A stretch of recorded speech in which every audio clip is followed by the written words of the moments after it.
Good evening. It is Monday, May 5th, 2025.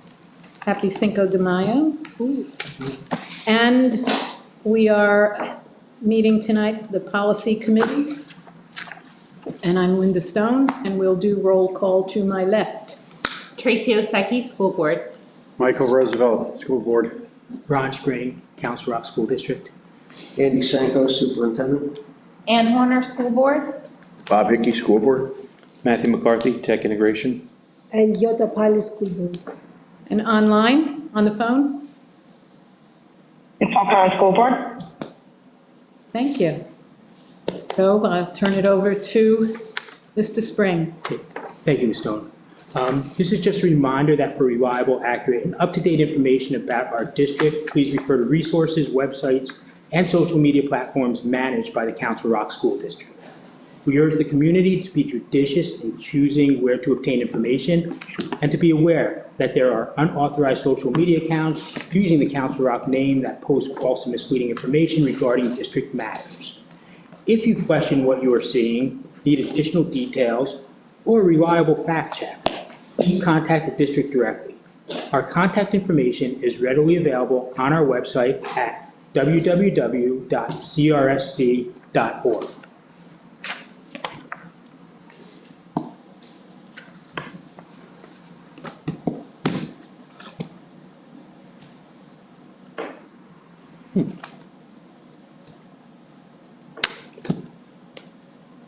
Perfect. So, for this meeting, we have a combination of second reads and first reads. I believe there's a total of 11 policies combined. 5 of them are second read, which means that they were previously discussed at the last policy committee meeting, as well as approved by the board for first read at last month's full Board of Directors meeting. We then have 6 policies that we are putting forward for first read, which is means the first time they are being discussed is at this meeting, and if the board deems it appropriate, will be on the board agenda for May 15th for approval for first reading. So I thought we'd start with the second readings first, as they were ones that are familiar to us. We've reviewed them already twice, so just wanted to go through them again briefly. The first one, however, I did want to discuss, that is the assignment within district. And in that's policy 206. As we discussed previously, there are minimal changes to that. However, one of the areas that I think we wanted to look at, and Mr. Roosevelt brought up at the previous meeting, is the second paragraph under delegation of responsibility. At the last policy meeting, we talked about creating a quasi-list through implementing the use of a colon, and I can read that sentence in full just for context. The superintendent or designee may assign a student to a school other than the one designated for the attendance area when such exception is justified by factors including, but not limited to, colon, district circumstances and/or the educational interest of the students, plural. And I believe the question or conversation that was brought up for today revolves around the use of and/or just possibly and, which would then mean that both of that would be used. So I just bring that up for conversation and guidance from the board.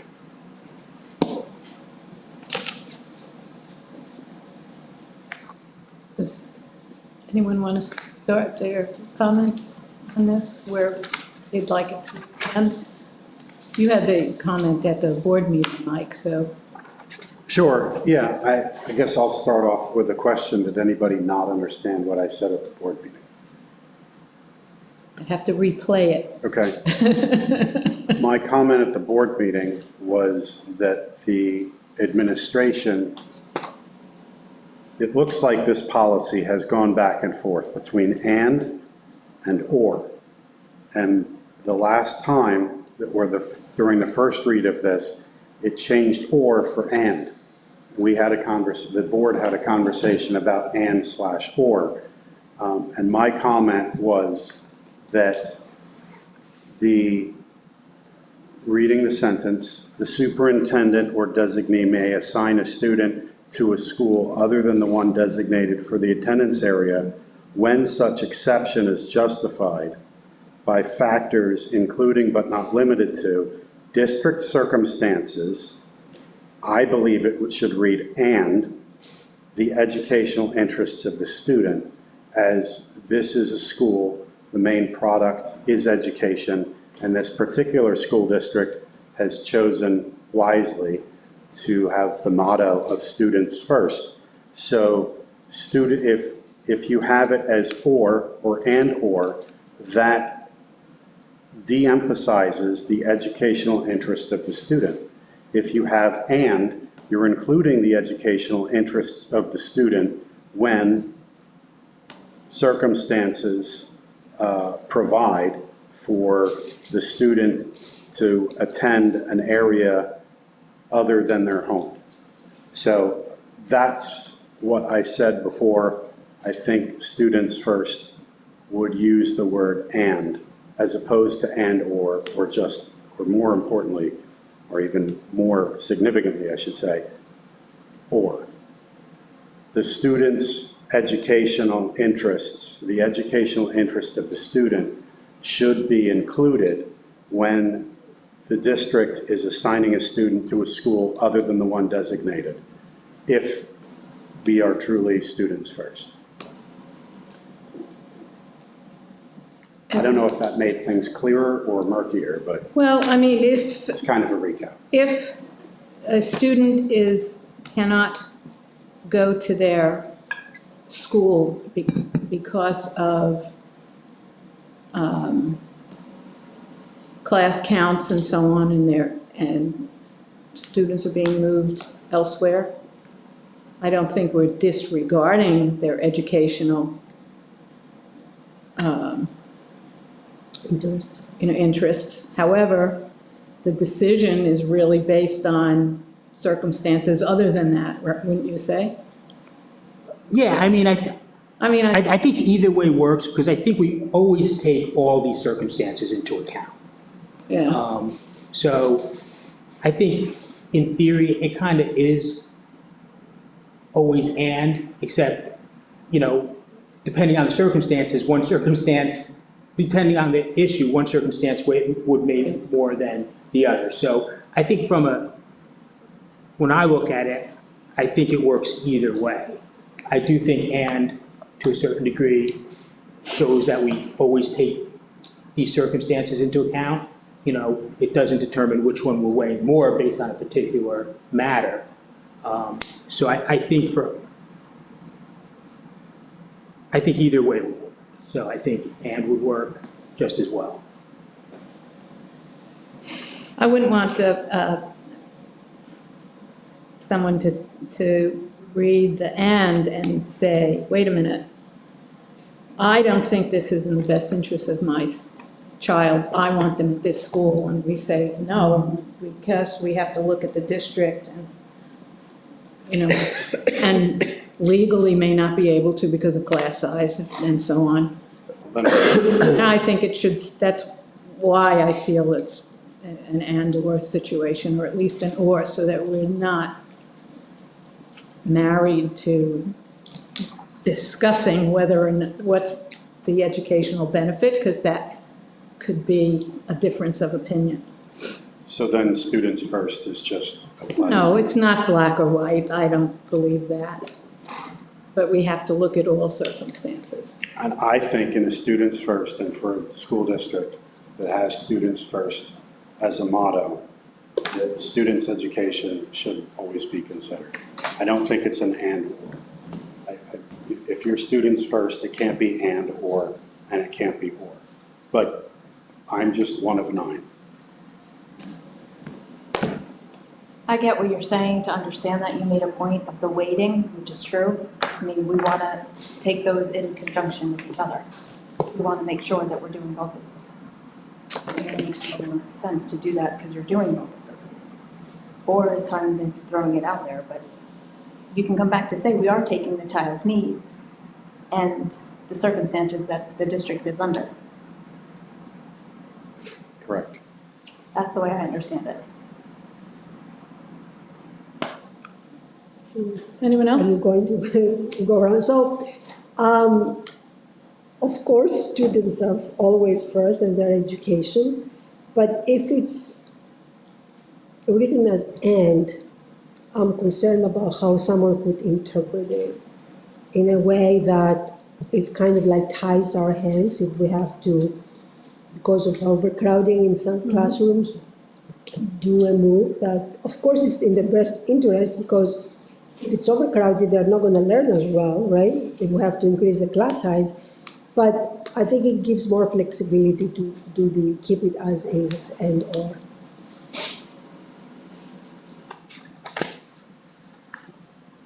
Going around, Bob?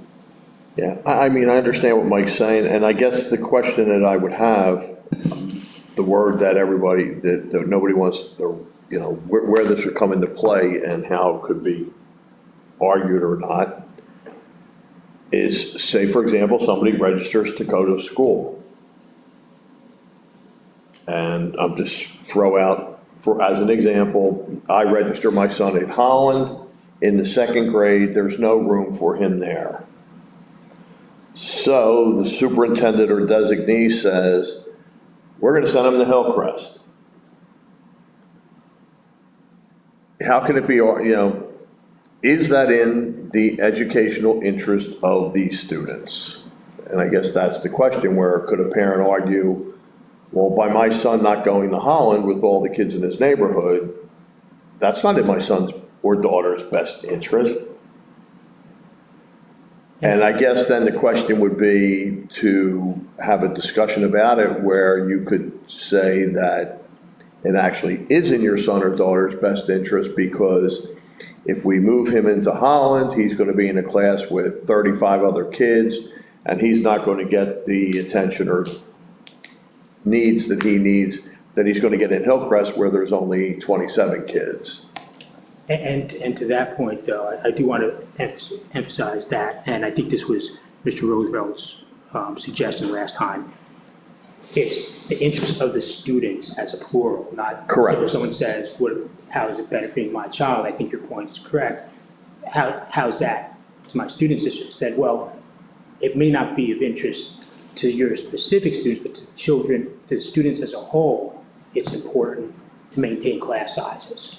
Well, then, if that's the case, if that's, as you would say, would be the discussion piece, then I am okay with that, as opposed to or, because both of them are taken into consideration then. Tracy? So I look at this a little bit differently. I think the adding of the S for students is clear when we're talking about capping or redistricting or that sort of moving children around to different schools. I think that is clear. It is in the best educational interest of all students to have lower class sizes. I think that's pretty clear. My concern, and I'm not saying one way or the other, but when I look at this, I think about the kids who are moved from their local neighborhood school because of special needs that are better accommodated at a different school. And I think there are a lot of parents who would say it is not in my child's best interest, nor the interest of other students, to have my kid bused up to another kid or to another school. I would like my child to attend their local neighborhood school where they go with their neighbors and they know that, you know, their siblings are there and all sorts of that sort of thing. So to me, it's hard to argue with that. And I think there are a lot of families that fall in that boat, and I don't necessarily disagree with them, you know, but I do feel that having the word "and" ties our hands as a district for those situations. And I guess I wonder if this is something that I don't want to leave us open for litigation, and I'm concerned about that. Another perspective, I heard a perspective on class size, I heard a perspective on district special ed classes. There are times when there are unique circumstances with personality conflicts, with family dynamics, where a student may be assigned to another school, which really is, I mean, we're always going to try to put the student and the teacher in a position of success. And so I think a lot of it is open to interpretation. We have a small group sitting around the table, and we just had 3 different interpretations of it. I think it's given that we want to make sure that the programming meets the needs of the student, whether it's a special needs student in a district class, or it's a child that has a unique set of circumstances that requires them, or peer conflicts requires them to go to another location. And I think that whether it's in the policy or not in the policy, we're going to do our very best to put the student in a place where they can be and find success.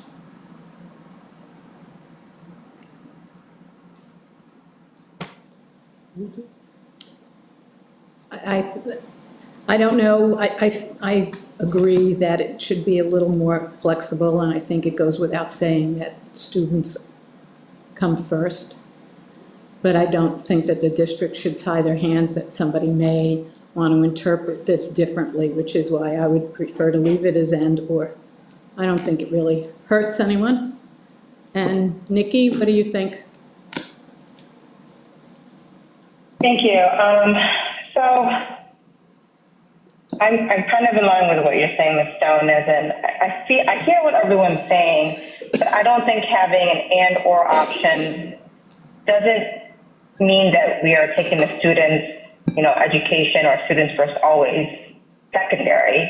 I think it just leaves room for that interpretation, because I know I had asked Dr. Sanko at the last board meeting when we had kind of briefly discussed this policy that none of these decisions would be made, without family support or consent. So it's not like the district could go and just, pick a student and say, hey, you're going to go to this school because we want to keep, capping or grade sizing or whatever the situation, even in the most specific instance that Dr. Sanko just alluded to of, sometimes there are dynamics that just can't be worked out regardless of, what grade level or situation. And I guess I would be concerned of which family then gets, I guess, is it a voluntary thing? But again, none of that would happen without family support and consent for this. So I always like to provide, especially since there's so much interpretation that could happen from this policy, that the and or, if it really mattered, although Mr. Spring said it, either word kind of thumbs up for the purpose of this policy, but I do like to leave that option of and or depending on the situation, and it gives flexibility for everybody. And I imagine that there's going to be no decision made without knowing that it's going to be in the best interest of the student, and then the family support. Thank you.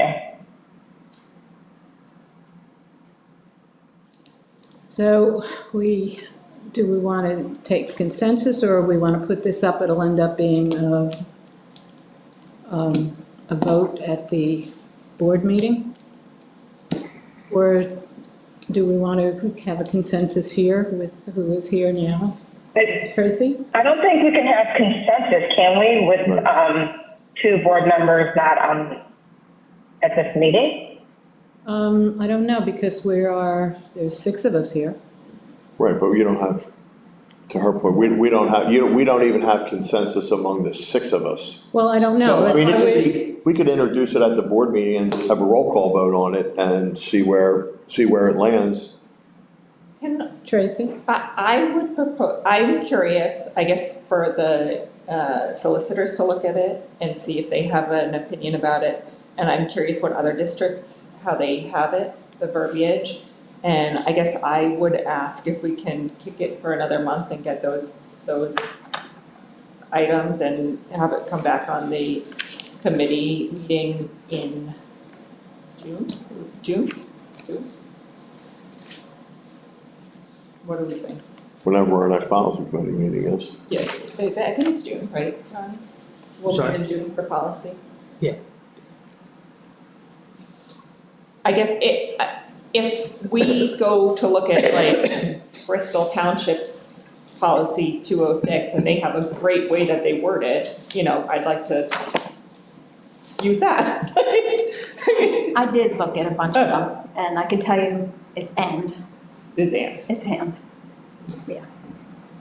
I did look at Central Box, I looked at, Lower Marions, it's and. And those districts don't have students first as a motto. I mean, I want to say no big deal or no problem, because it's more work for you, Mr. Spring, but, I mean, I like the idea of, let's look at a few other districts, see what they have, and see what they come up with. It's one way or the other. I don't think a month's going to be critical. Well, then I guess we'll see how that goes. Aren't the solicitor reading this before do you consult with the solicitors before these policies are introduced? Sorry. Do you consult with our solicitors before you bring? I send all the policies to the solicitors to look at, yes. So they have already looked at it, right? Yes. This is the old, the current, correct? Yes, yes, This is the current one. yes, The current one is or, correct? correct. So we're good. And the reason, The current one is or? yeah, so the current one is provided. Now, you notice it's in red, only Yeah, that's because what I was wondering. that's how it was when it was put up as the current one. So I purposely didn't change it. It was never changed. How we have some policies that have like all these bold in it and stuff like that, when I print it out for the board, I don't want anything to be changed. So I want you to see it as is. This was up in our policies, but the and was lined out and the or was in red, so I just kept it that way. Thank you. I know you told me that before, but I apologize. So just for clarification, we're gonna table it until next. Correct. Plan? Okay. And I'll look at some other districts and I'll ask the solicitor specifically if there's a concern either way from a legality standpoint. Yeah, from a liability, yeah. I mean, can I just say something? I mean, Ms. yeah, Polly? of course, we have to look at the other districts, but it doesn't mean that we have to do what the other districts are doing. We have to think what is the best way to protect, our community and our district. But so, unless if there is some fantastic wording out there that we haven't thought of, I mean, I don't necessarily think that we have to follow what they are doing. Here's another thought. It was mentioned about parental consent. If that's part of the process, should that language be in here as well? Well, I would say then that may not always apply. It's not the parents' decisions all the time. I'm not saying it's So, their decision. yeah. I'm saying that it was mentioned, that it's part of the process, having the parents buy in or acceptance of it. right. If that's part of the process, shouldn't that be written? Well, again, I would find that then ties your hands and limits how decisions are made,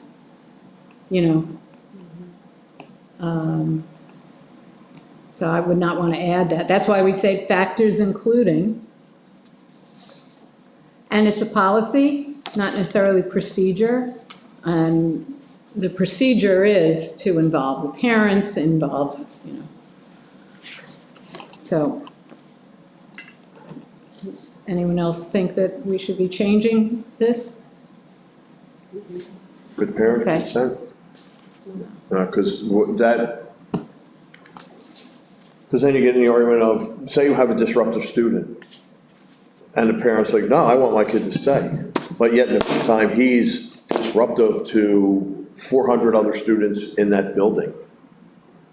that's to give the parent that much leeway, at the risk of 400 other kids. I don't know whether or not, I don't think one parent should have to agree.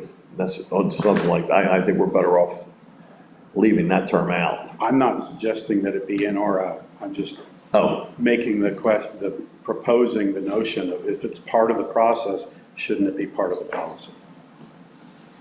Should it be? Maybe is a question. But regardless, it sounds like it's being tabled for a month. We're going to research other districts and have a solicitor weigh in. So it's just a final call of the conversation.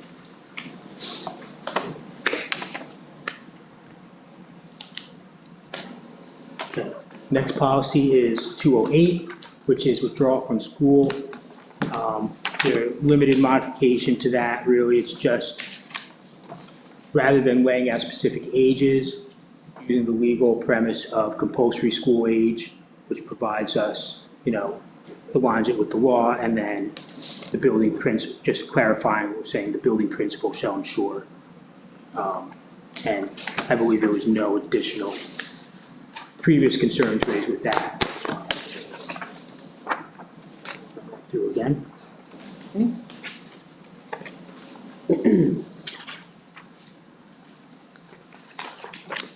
The next policy, 209, was health examinations and screenings.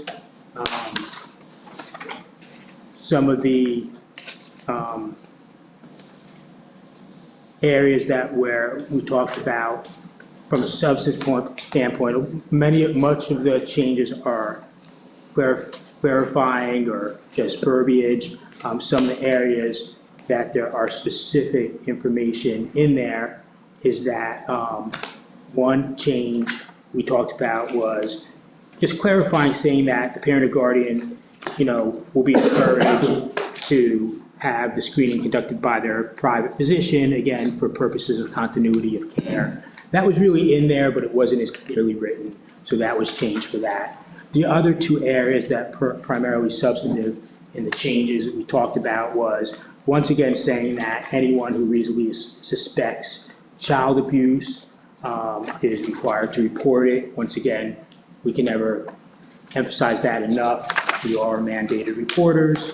And then the other one, addition, is talking about disclosing information when it's an emergency situation. An example would be a student is being rushed, to the hospital from school. The nurse is aware of some medical information that's important to share, whether it's allergies to certain medications, or other items, or, if a student is diabetic and there's concerns about that. So those were the changes that were raised with respect to that. Again, previously discussed at the last policy meeting, as well as brought up again at the board meeting. Any questions regarding those changes?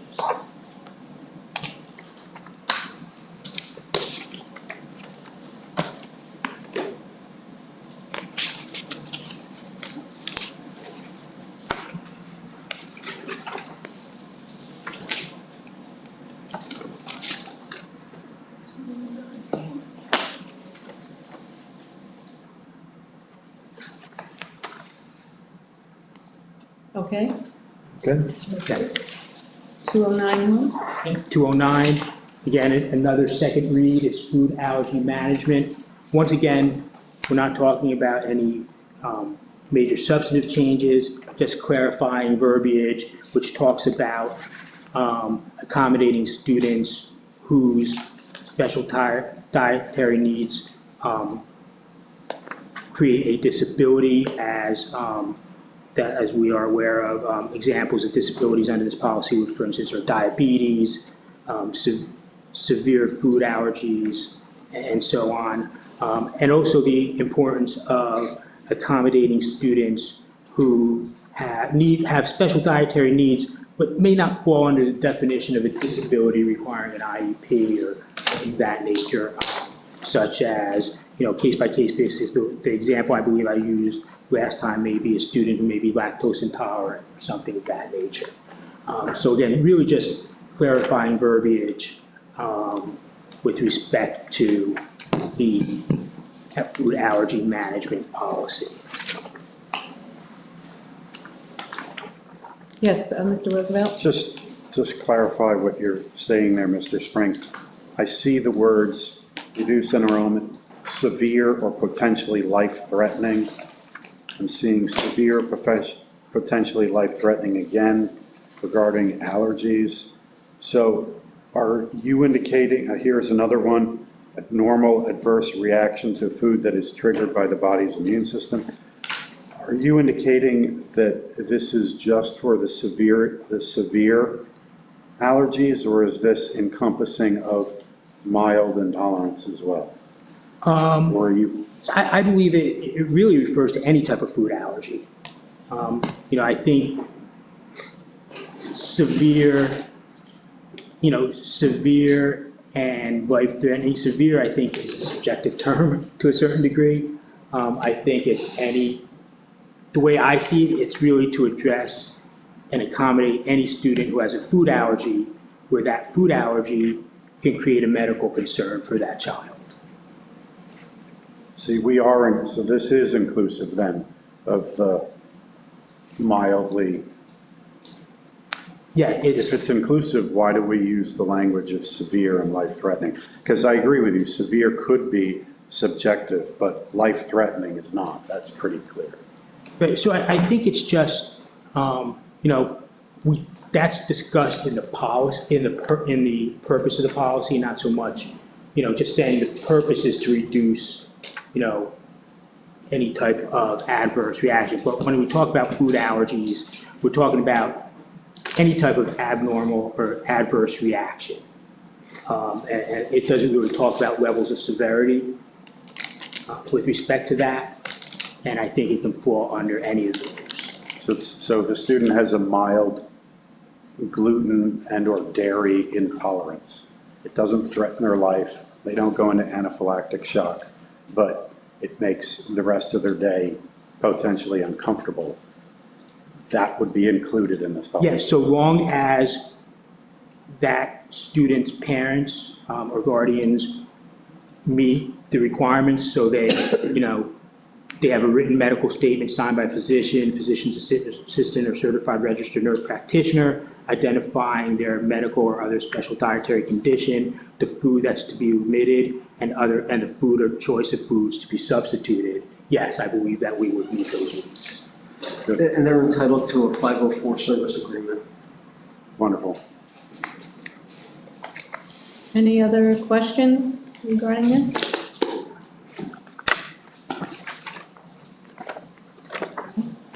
So, The final policy that is for second read, we discussed, does not have any changes to it. It's that broad, all-inclusive academic integrity policy. And we talked about how, the specifics with respect to the disciplinary penalties and so on and so forth are more addressed in, code of conduct and student handbooks and stuff like that. But this is really just almost like a philosophy statement of, with respect to student integrity, rather than specifying particular acts or particular, we talked about AI, the specificity of different types of areas where academic integrity can be an issue. any questions? Yes, Mr. Roosevelt? Since you mentioned AI, I had that written down. Should that be specified in the sentence or another sentence of academic dishonesty, cheating, or plagiarism involves any attempt by the student to show possession of a level of knowledge or skill that he does not possess. It involves any attempt of a student to substitute a product of another in whole or in part as his/her own work. So should AI be put in there? I imagine that if a student asks AI to write the paper or to write a summary of something that they're doing, that in my definition as one of 9 board members, I think that's substituting in whole or apart the work of another. The other is AI. So to your point, I think because it would fall under that, it isn't already included. The concern about specifying AI is I think right now we're working on fully understanding the role of AI in education. As I indicated last time, Andrea Mangold is working extremely hard and very focused on AI, and to the point where she has reached out and we're using MIT to help guide us with our, philosophy on the use of AI, our guidance. So there will be times where AI isn't a negative, right? Where we're going to want students to utilize AI in various ways, and Matt, is very much involved in this. So my only concern of specifically putting AI in here is I don't want it to become viewed that the use of AI is inherently a violation of that academic integrity policy, because there are going to be times when AI is used and promoted. Its use may be promoted based on the particular needs of an assignment or what the teacher's doing. So this sort of becomes a little bit like the electronics policy, especially at the high school level, where the teacher in the classroom has discretion on whether you're using electronics or whether you're not, or the building makes discretion of whether you're using this or not. And I understand that it makes a certain amount of sense that if we haven't figured out how to use AI in the district, it makes it difficult to include or exclude this, and therefore this is down to, in some cases, the best spot of discretion of the administration to determine if the use of AI is the use of another, or if the use of AI is specific to the requirement to address something per the assignment. Right. So- And to your point, I think it's bigger than an individual decision maybe of the classroom, because you have to look, is it open AI, is it closed AI, is it, what data is being put in there, Right. What data is potentially being released to the public. So I think it's going to be more of a global district-wide decision using our technology experts to determine, which AI. So if in the one case we may be putting the cart before the horse because the district hasn't figured out how to use AI, is there an immediate need to have this policy approved at the moment? Or is it under sort of the understanding of all policies, they're going to be revised and potentially revised again and again and again as the need arises? Well, I think two things. I think, like any policy, if there's a change that needs to be addressed, I do think AI is a little different, because I know right now, the governor just, I believe, put something out with respect to, include using AI in the classroom. I think probably at the end of the day, we would most likely have a separate AI policy. There have been or an AR, there have been models put out there already. And I do just want to clarify with respect to, whether or not we know how we're using AI right now. I do think, because of the work of Andrea, we're probably ahead of the curve compared to other districts with respect to, how we're looking at AI, how we're examining its use and the safety of its use going forward. And I would just say, going back to where Ronnie started, if you remember at the last meeting, we talked about this. Many districts are pulling an academic integrity policy out off their policy list. And we just felt administratively, we want to be principled in that and have this in as one of our policies. Any other comments? I agree that I think it's important to maintain this policy, to make that point. Integrity is important. And I'm sure the AI policy is going to be a long discussion and ever-changing. Absolutely. Okay, So that brings us to our, Matt, if you could just move. That brings us to our first read policies. So there are 6 first read policies, and with the first read, just, I do have the order in which they're provided to you. It's our current policy, the red line, and then there's a clear copy of the new policy, and that says new on top. So this way you have that, and sometimes there's a lot on the red line, so it's easier to just kind of look at the new one in comparison. So the first one is student discipline.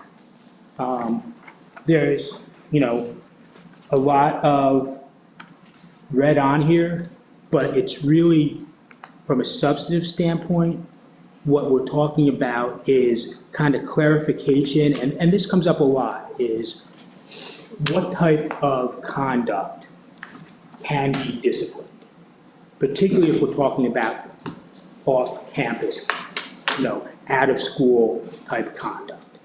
And this really kind of just clarifies that in a more concise manner.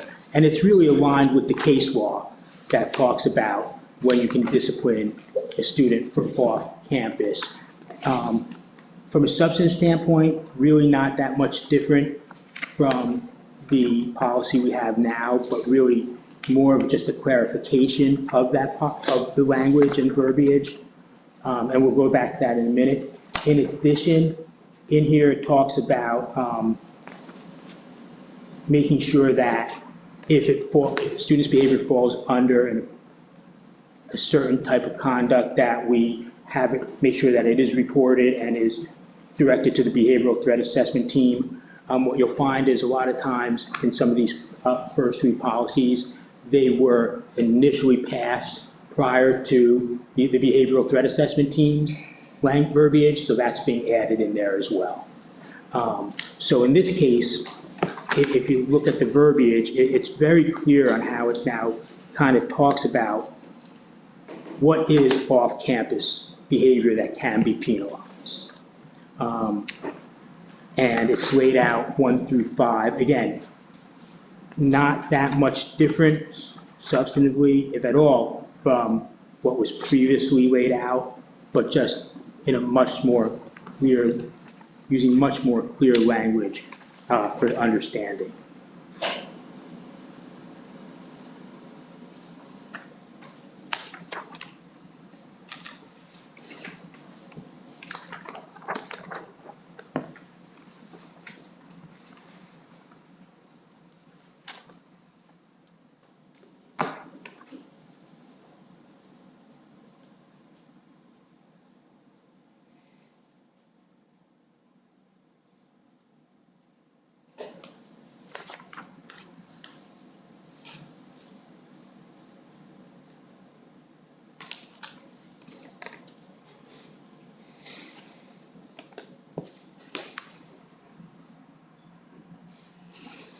Nikki, did you have a question?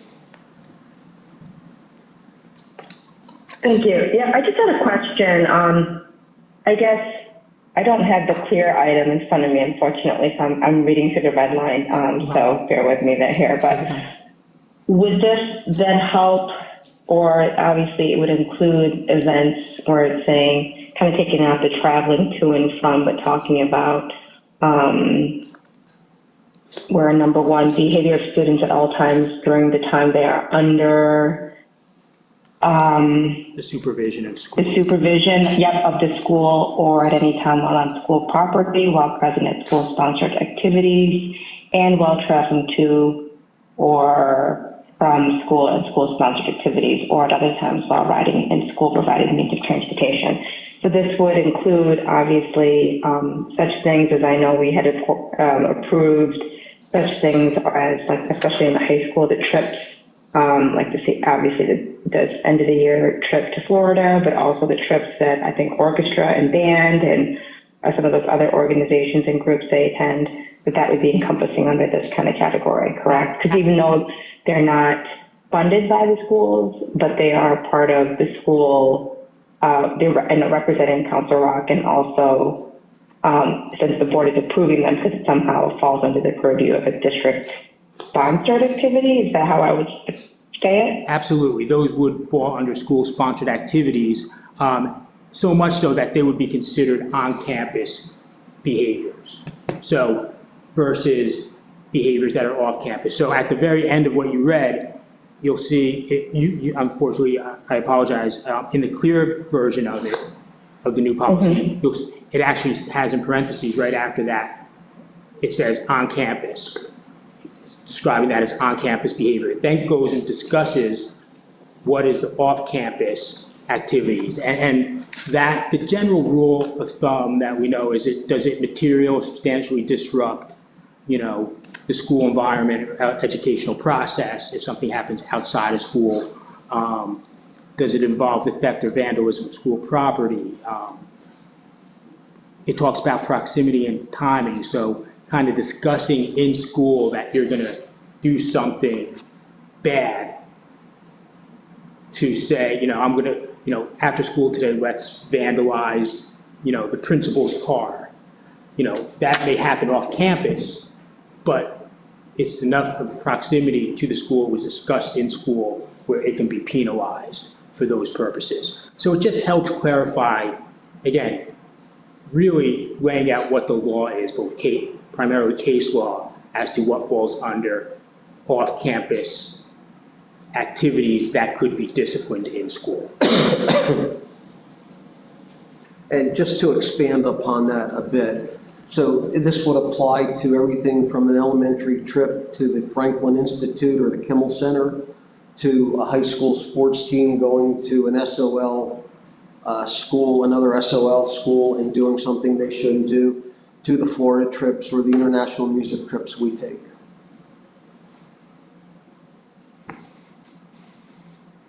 Okay, thank you. So the off-campus issues then, as long as it does not involve school property or threatens other students or disrupts the school, if it's totally off-campus, then it becomes a non-school issue. Unless it meets these five It's a factors. Council Rock endorsed activity. So if you pick, I don't want to call out any sports team, you pick a high school sports team, they get on a bus, and they go to a neighboring district and they vandalize the locker room, there would be consequences because that's a school activity. If you pick, again, I don't want to call anybody out, you pick a group that's going to take a trip to Florida or to Ireland and they vandalize a hotel room, that's a school-based activity. It would not be a school. If there's a fight at a party at someone's house Saturday night, Right, that can't be disciplined.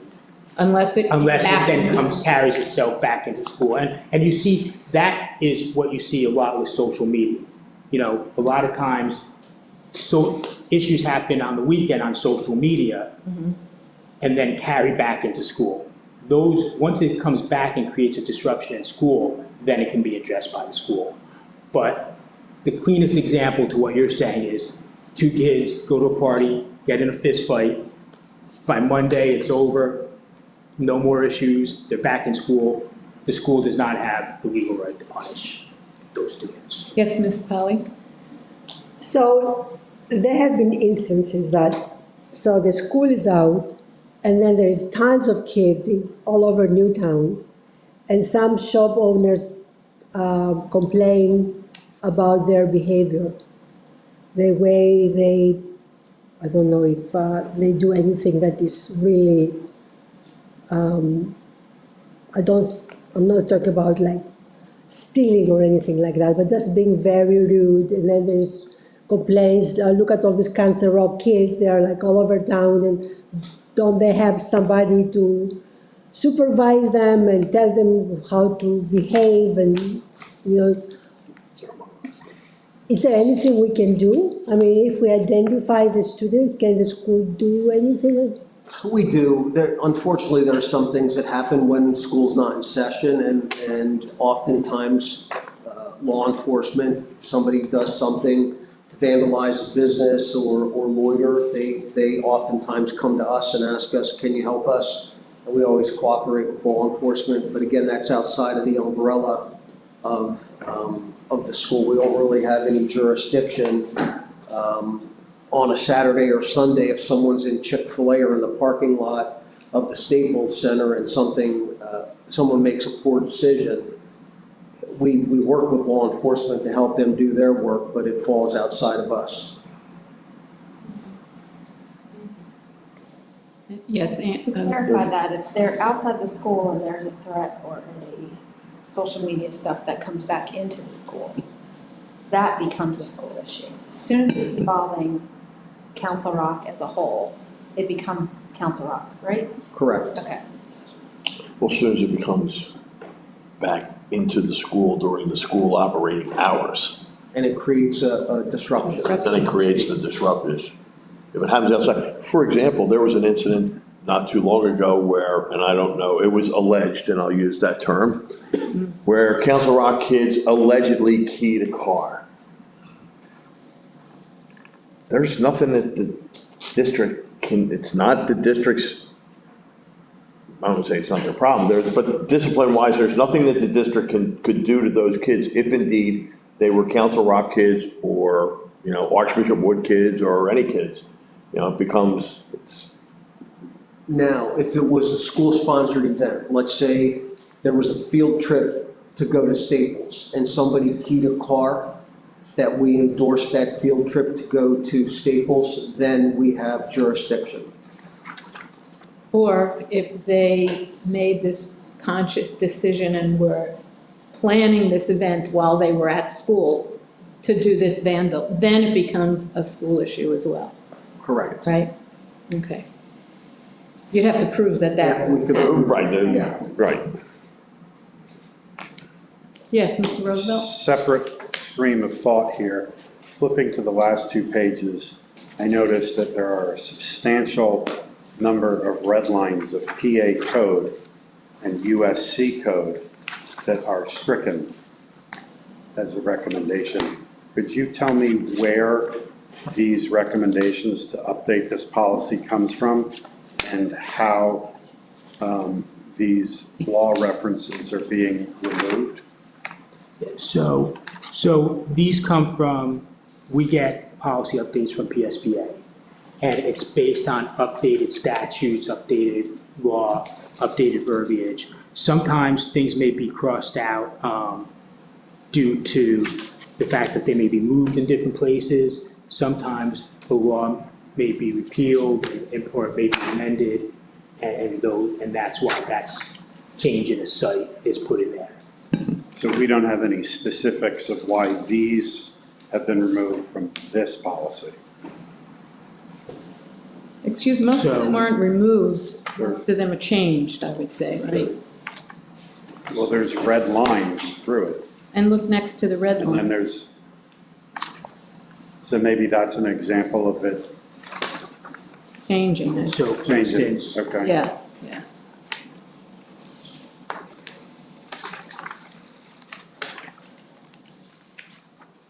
yeah, so some may be policy changes, like they might be moved in the number. Okay. Right, most of them are changed, I think. And then, would it be fair to say that largely what's happening with this policy, like there's a section under authority that's been removed, but then below, it seems that added on and off-campus activities, and then the sentiment of that sentence that's been removed from authority is just kind of reformatted into a different area and Correct. further specified or delineated. Correct, and that's where I was talking, a lot of it is just clarification of verbiage. And what you'll see is sometimes things may be moved from one spot to another spot with some verbiage changes, and that's why they are redlined. Any other questions? Nikki? Yes, thank you. I just one more question for clarification. So under this policy would also include any, let's say, PTO sponsored event, even though they're not necessarily sponsored, or again, it falls under that umbrella with Council Rock, correct? Whether they're off campus or on campus, whatever that activity may be. Maybe they're skating at a roller rink or they're having a dance at school? Yes, if it's Council Rock endorsed, then the answer is yes.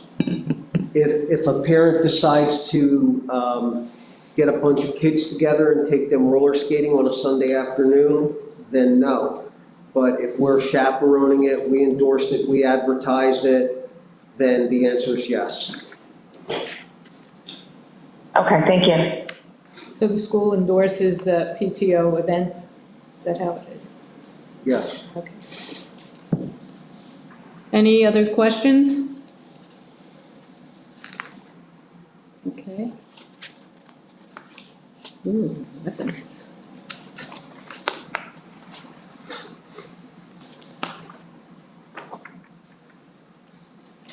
So the next policy, so if you notice, we have 218 student discipline and then sub-policies 218.1, 218.2, which deal with weapons and terroristic threats. And in this case, again, it's really just looking to clarify, looking to streamline some of the verbiage, having it align more with the statute. Some interesting notes that we talked about is, so when you look at the verbiage for weapons, the definition of weapon, just so you're aware, I went directly to the statute, and the wording now matches, the wording of the new policy matches verbatim the definition of the weapon in the statute. And again, it just is really clear, it takes some of the judgment out. It basically puts in there any type of replica of a weapon, and which was in the previous one, but it was a little more verbiage, a little more subjective. One of the things interesting that Dr. Sanko pointed out is, for instance, it has the word firearm, and the new policy and the verbiage of the statute now doesn't have pistol in it, but it still has shotgun and rifle in there, which also fall under firearm. So how they decide and the legislature picks and chooses is interesting, but now this does align very directly with the exact verbiage in the statute. The other thing is with respect to authority, it does, again, clarify it, takes some of the subjectivity out, and is, again, matches, is based very much based on statute, is, again, the board prohibits anyone from possessing or bringing weapons or replica weapons into any district building, school property, school-sponsored activity onto public vehicles for transportation to and from any school-sponsored event while a student is coming to or from school. And there's a statutory expulsion of not less than 1 year if that occurs. So this would include weapons kept in someone's vehicle? If they park on the property? Yes, Right. yes. If someone drives their own car and there's a weapon in their car on school property, yes. And we would have the right to, check this out if somebody reported so-and-so's got something in their car? The first thing we would do is call the police, because if that's the case, we have two things, they have two things to deal with.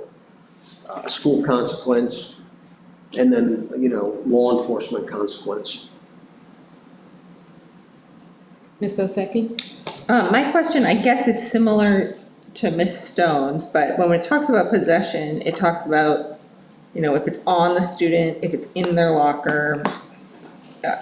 I'm wondering, what if it's in their backpack and their backpack's across the room? In the school? Yeah, Yes, that's, but it's not, to me, it's not clear here. sorry, so where are you? Under possession. Under control.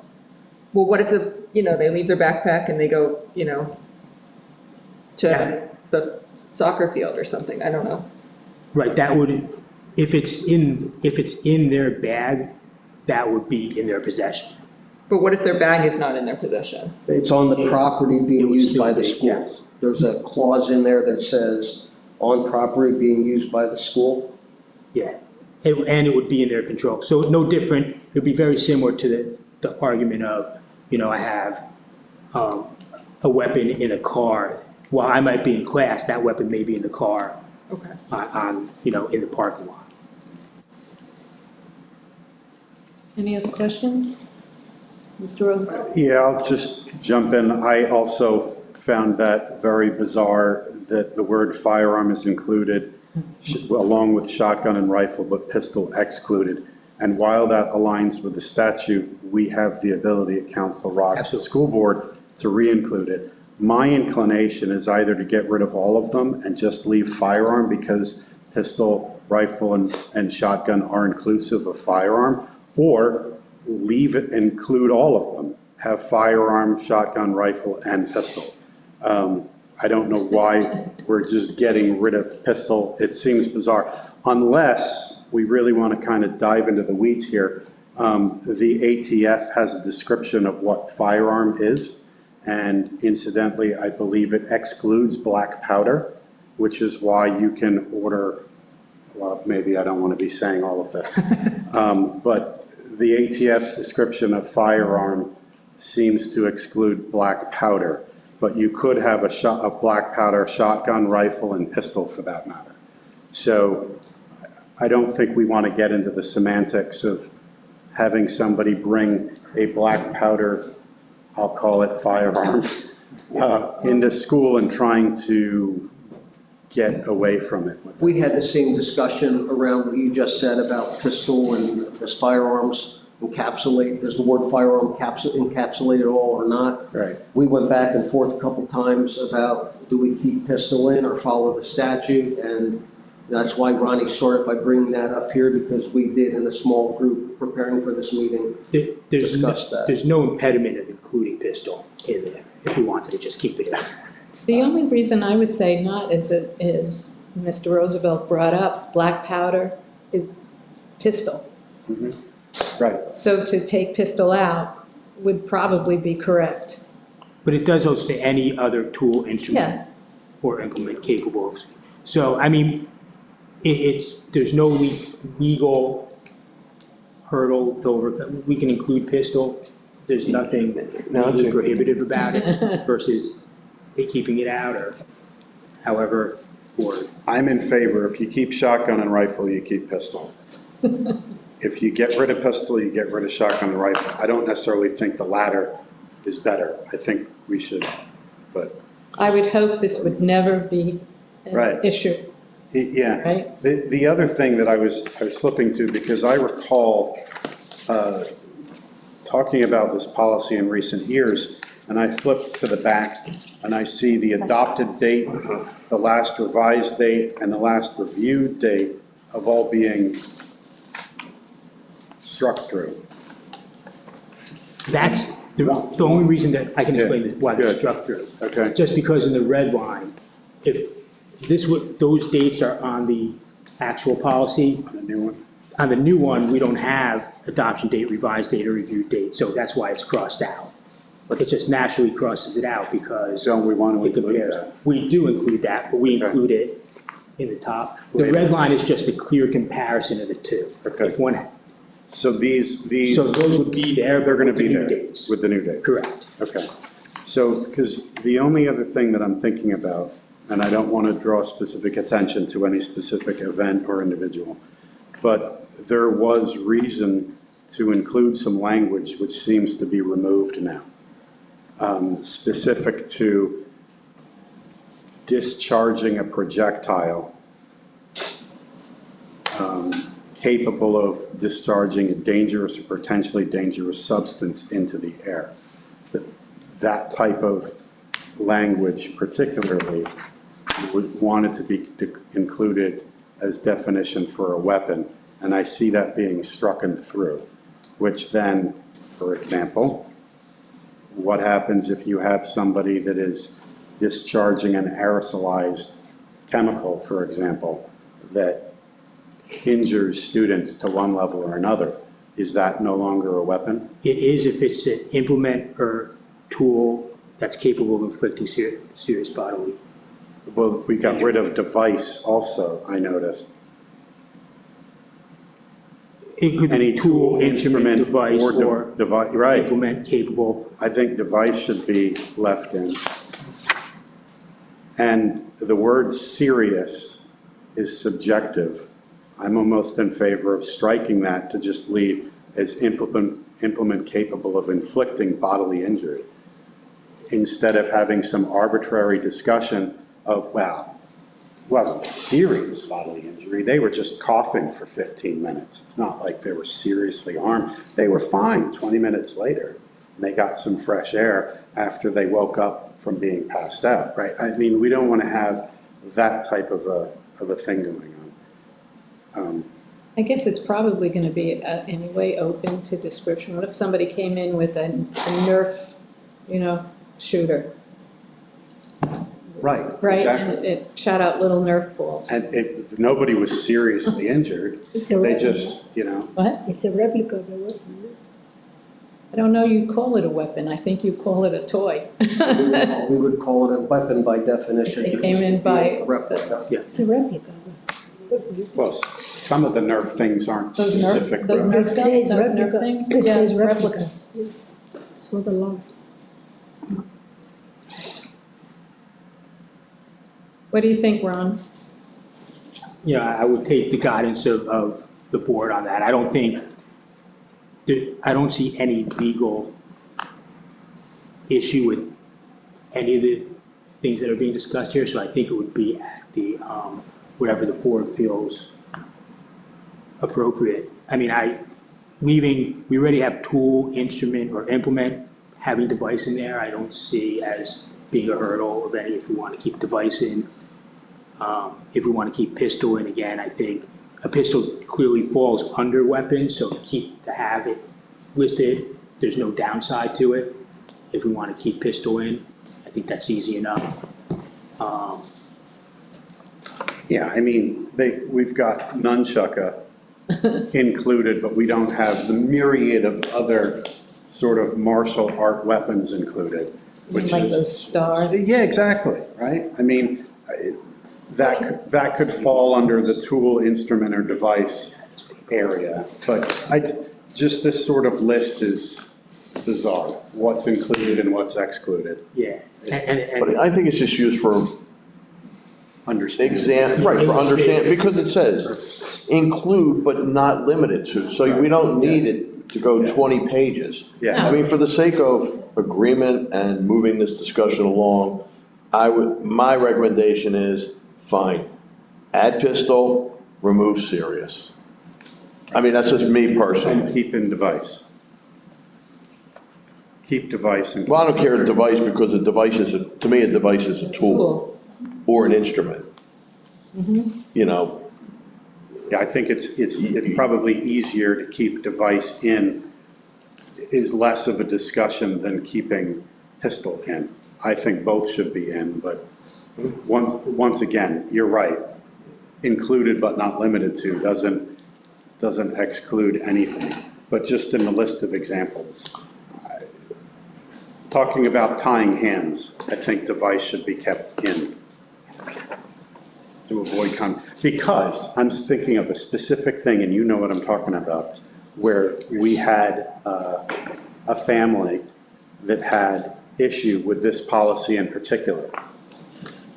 Some of the language that was used in some of the situations that were involved. So I don't know if we want to allow that to come creeping in. Eventually, the family understood, but made for an interesting evening. Ms. Do Kelly? you, I know you cannot disclose, but, You remember too, or maybe you don't, but you were. no, I don't, Yes, I do. So we can remember? I remember it was you, me, and another board member who remember more That's right, specifically. yeah, that were specifically on it. So there's some times where there's a policy where a student is seen to be violating, and the administration goes over it. And then that student and/or family has the right to appeal. Right, And then there's a process that goes involved in that, where it involves board members, but for sunshine reasons, it doesn't involve all 9. all 9 are notified, but only 3 or 4, I think, are specifically involved. So this is kind of one of those cases. And we could avoid that by changing the language, something like that? So let's just put it kind of in a hypothetical, to use the term Nerf gun, right? That the two of you were discussing earlier. If somebody brings a Nerf gun in and starts, shooting people, and nobody's seriously hurt, and it does happen to be a pistol version of a Nerf gun, is it a device? Is it a pistol? And the family says, it's just a toy. It's not a weapon. It's not even a replica of a weapon, because look at the colors and look at the design. It's not replicating any pistol that's available or has ever been available. It's like some space-age futuristic version. It's just a toy. And you can't bring my child up on a violation of 218.1 because they brought in a Nerf gun, right? Just to sort of, there was a thing. Now, we can all sit around and say, no, I think you can. That's kind of the discussion of, was this student using a weapon or was it just a toy? And that's kind of the thing that I'm concerned about. Maybe that's where serious is, should be in there. Every student, when faced with discipline, no matter what that discipline is, whether it be weapons, I'll say alcohol. A student is under the influence of alcohol at a school-sponsored event, and he is disciplined, or actually he faces discipline. Every student has the right to meet his accuser, whatever. They have their day in court. So if they can say, nah, I wasn't trashed. I was perfectly fine. I didn't have a thing to drink. You know what? I'm going to fight this. That's when it comes to us. So in the case that you're referencing, that student had every right to say, hey, I disagree. And then he has his day in court, and then it's decided upon whether he is innocent or guilty. So he still even the case with the Nerf gun. You can say that if you shoot somebody with one of those plastic tips with a Nerf gun in the eye and something happens, it's a toy, but it caused serious injury. So, and he can argue that, and then he can come before the board or members of the board, True. and then we can decide his case. No, it's true, but he could come to school with his baseball bat for playing baseball and use it as a weapon. Which is, it says here, right? It's clear here, yeah. Yeah. So what you'd like to do is, and Ron, you're saying it doesn't matter if we leave pistol in there? Pistol in, are we leaving? just so I- Device. We're leaving device in? Sure. I don't have a problem with that. It's fine. And we're removing serious, right? Because it's a subjective term of what is serious? What, Or do you want to leave it? I don't care. I don't know. I actually, I'm thinking of something that happened when I was in school. This kid used a paperclip as a weapon. with the rubber band? No, not with a, Oh, Or a it pen? wasn't a serious injury, Right. but it wasn't, so I'm going back and forth in my head about okay, so you use something it's not serious, how, I don't know where that falls. Or a pencil, A pencil. right. Yeah, you could use anything as a weapon. Yeah. It's not a serious injury, but it still should be, Pencil punished. it could be a serious injury. Could be a serious injury. And, well, I don't think that's what the policy is meant for, Right. because I think, if somebody, punches somebody and it's serious, it's not under this policy weapons, Right. but it was an aggressive act, it falls into one of our other policies. So, I think the point here is, where exactly is the serious? It's page, under new, the new page 1, under or definition. Any of them. Capable of inflicting serious injury. It's not, it doesn't have to inflict serious, it's capable Right, of. So I think it should be left in. Okay, I'm fine. Yeah, I mean, I see both sides of Yeah. this. On the one hand, I find it a subjective term, and whether it's bodily, if the body is injured, it's significant enough to discuss as a weapon. But then my concern is if you take it out, then then we're down to, well, nothing, and then someone's gonna really get oversensitive about Yeah. this, and nobody has any, there's an argument over whether this was injury or not, regardless of serious or not. My only concern about taking serious out is it would then read any tool capable of inflicting bodily injury. Right, Then we're back to paperclip. Pretty much, could be anything in the Right. world. that's what I mean. That's the Yeah. only reason I would be more inclined. Yeah, and to Dr. Sanko's point, this leads to a 1-year expulsion. So it needs to be serious. Yeah. Or capable of doing something serious. So my inclination would be keep pistol, keep device, but also keep it serious. Agreed? Agreed, I'm fine with that. Okay.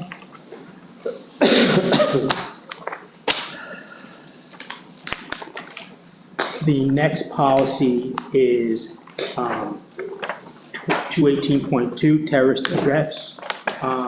In this case, the only changes, really substantive changes that you'll see is, again, reference to, because the last time this was adopted was 2017, so it's reference to behavioral threat assessment, which wasn't at where it is now in 2017. So it does have, it does reference behavioral threat assessment team, both in guidelines. It also adds about informing in case of a terroristic threat, school safety and security coordinator, which is Mr. Mahalik, building principal, again, because there was, a school safety and security coordinator as there currently is under the law in 2017, that's added as well. So again, primarily, this policy is just focusing more on behavioral threat assessment. What you also see is, in all these policies, they previously referenced local law enforcement, and now they take out the local and it's just law enforcement, because we do have so many, we do have relationships with law enforcement beyond the local area. Just to stay on there, that paragraph of authority. Yes. So board members used to be included as someone that you couldn't threaten. Now, this is being struck through, and school director is being, no, that was already there. So a board member rightfully is also a community member. I actually thought, and I can look into this, I just thought it changed the wording, because you guys, I always consider you guys school directors, not versus board members. Like, I think different places call it different things. That was gonna be my next. I refer to it, my understanding was it was just changing the verbiage as it relates to you. Because a school director, when we look at directors like Mr. Funk or HR director, to me, that falls under employee. Right, yeah. School direct, like the actual school direct, and maybe it should be caps, like board member, like board is. I saw that as just a modification. Maybe it should be school board director. Isn't that what, yeah. And so we can make that school board director. Okay. Yeah, I mean, many of us are also community members, so you might fall under a couple of. Yeah, but I think they specify, I think because of the unique position, it should reference you directly, so I'll make that school board. Okay. Nikki, did you have any questions? No, not at this time. I just wanted to say the school director, I don't know if it should be capitalized. I know officially from the county, it's titled as a school director. I mean, I have no problem putting school board director, but either way. Okay. So we're on to 219. 19. School student complaint process. I just covered, this does fall specifically with respect to students. I believe in it, once we get to the 900s, it talks about parent, like how could a parent or community member file a complaint? So that is addressed in other policies. This really just relates to students. And what this does is, the changes here really look to make this policy more concise. And the way it was written, it actually talked about, what happens if a student has a complaint, this is the process they follow. The concern with that is, depending on the nature of the complaint, there may be different processes. So, there's like, if you have a complaint about a grade, you're not gonna address that complaint the same way if you have a Title IX complaint. That would be very different. And to pigeonhole and to create a single process for a student complaint belies how things are done to begin with. Again, a complaint about a grade is very different about a bullying complaint report, which is very different than a complaint about, I already took this class, why did you assign me from a scheduling standpoint into this class?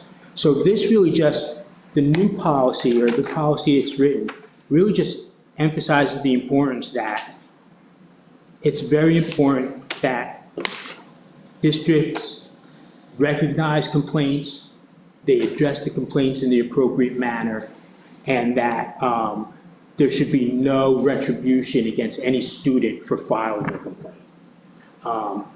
So it really just kind of really streamlines it, and rather than having all those multiple paragraphs about how to file a complaint when, depending on the complaint, it's completely irrelevant, it really just talks about the complaint should be filed appropriately, depending on the particular complaint it is, which I think is an appropriate change. It actually provides more opportunities for students, rather than pigeonholing them into just this one individual process. That makes sense. Any other comments?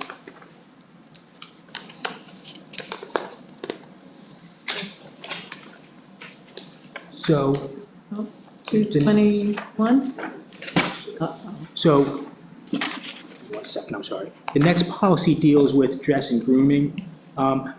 There's only really one substantive change to this, and that is with respect to, again, something that we've been dealing with, our policies, how we address potential violation of a dress policy for students experiencing educational instability. Students who may not have the right clothing due to being homeless, due to being foster care, for whatever reason. This just says that the district has the authority to waive penalties and punishment for students who are dealing with economic or instructional instability. And that's really the only substantive change that this policy deals with. It doesn't go into specific dress that's addressed in the handbook, that's addressed at the building level or the grade level, whether it's elementary, middle, secondary. This just deals with, the right to have to require appropriate clothing and also the limitation on what you can prevent. First Amendment, students have First Amendment rights even in the clothing they wear, and so on. But again, this also gives the district the right to require sneakers in PE class, goggles during chemistry. That's technically clothing and dress. It does allow for that. And again, that doesn't change at all in this policy. The only change from a substantive standpoint is the change dealing with students experiencing educational instability. Ms. Pally? I mean, I understand all that, but sometimes some outfits are very questionable. I mean, could someone wear like a swimsuit and go to school and it's acceptable? No, and the policy doesn't address that.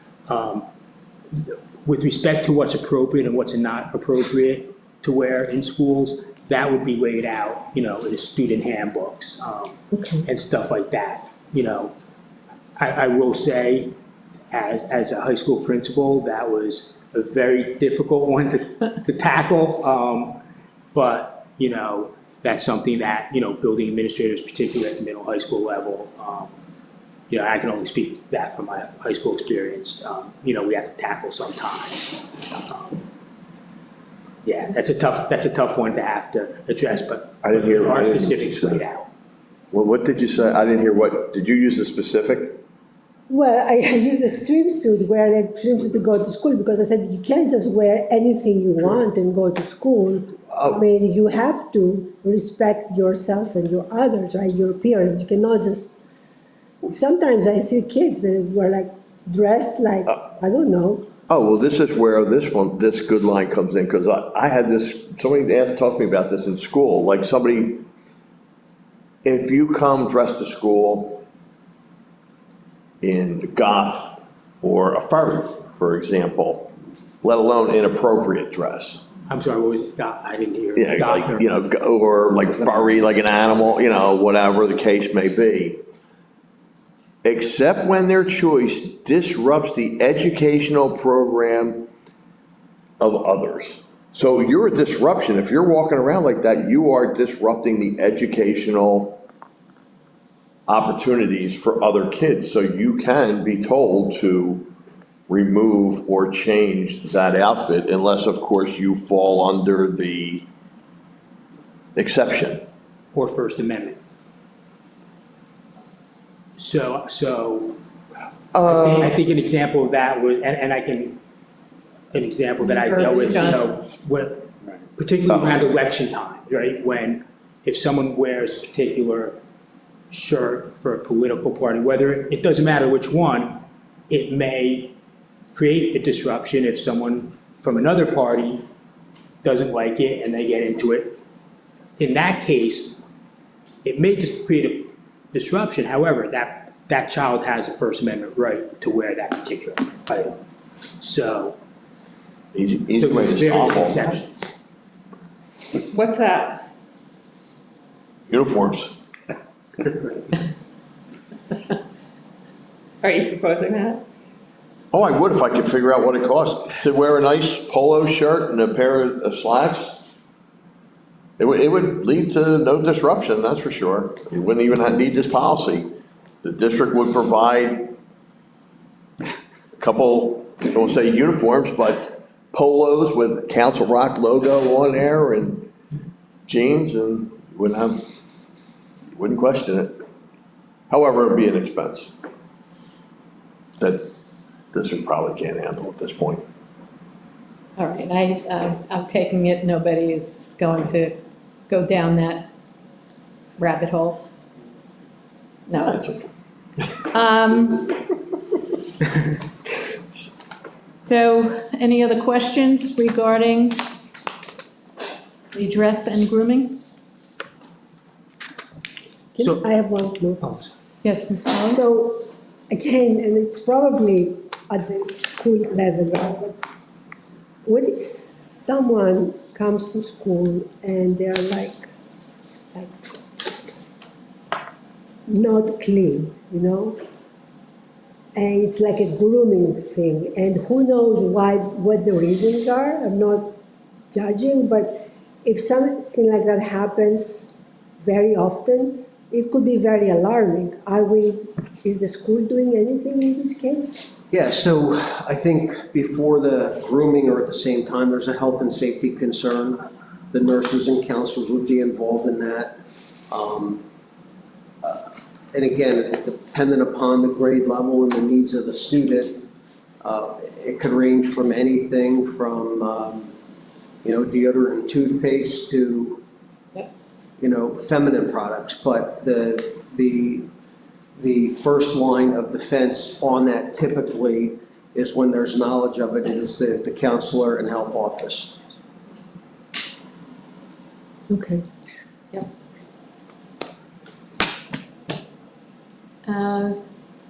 Are we moving on?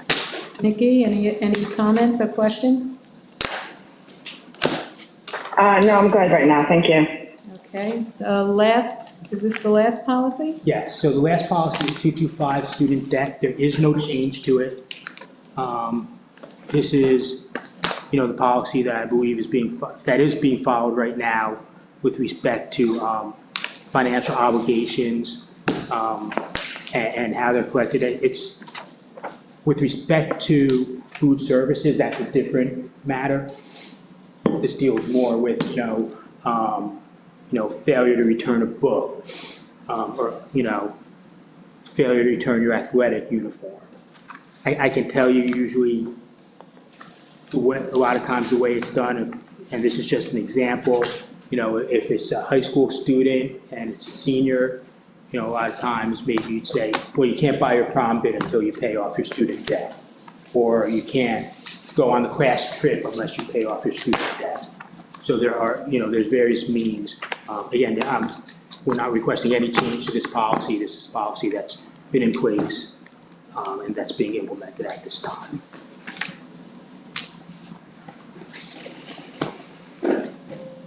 Any questions regarding this, comments? I have just a quick question regarding that, the student debt. I would just assume that under the student debt that, administration or the counselor or principal is involved for the reason for the student debt, that it's just a negligence versus a financial, a financial difficulty, correct? Absolutely, absolutely. Okay, thank you. Mr. Roosevelt? Yeah, I'll jump in a little bit. So what if the student doesn't have any money on their meal card and they go in line for lunch and they're unaware that they bought too much yesterday and it just happens to be in one of those weird fill areas, can cafeteria say, sorry, you can't get that food? No. Because you don't have any money? No. So no child gets turned away from a lunch. They could and may get turned away if they have mounting debt away from the extra cookies or the extra pretzel or whatever. But every child we will feed, every student. Okay. And some of the ways we offset that, we offer free and reduced lunch, the free and reduced lunch program. Another way we offset that, you have heard or you will be hearing that we've had a good partnership with Giant Foods and our community by doing whatever they do at the register. We realize about $10,000 per year to help offset that. I think this year's check is $10,900. But no student will be turned away from eating a meal because of any debt that they may have. But if they show up and they want to buy a soda, some ice cream and some candy and some cookies and they don't have any balance, that might get. Yes, so that would only apply at the high school level because based on the National School Lunch Program, we can't offer sodas at the elementary and middle school, but yes. The other side is, would penalties include not graduating? We still have to graduate the students. We can't hold up their graduation or their ability to walk in graduation because they have an undue library book or they owe some money in debt in some areas or another, or their meal plan or whatever it is. Correct. They may not be able to get their cap and gown for graduation if they're student debt. Okay. However, years ago, before everything was online, it used to be when we would mail out report cards, people would be told they can't get their report cards. So now, again, what Ronnie's talking to you about in this policy and the cafeteria student debt are a little bit different, but now the vehicles are, the constant communication with the student and the family, and then, as Ronnie said, you can't register for the prom if you have student debt. You can't buy your ticket to go to Florida for the trip if you have student debt. And that's things, as Ronnie said, uniforms from sports teams, textbooks that are missing, library books that are missing. But the student and their family has been informed and given 30 days prior to such Yes, a consequence, we'll call it. yes. Any other comments or questions? Nikki? I'm good, thank you. Well, then I call this meeting adjourned. Thank you. See you all next Thank you. week.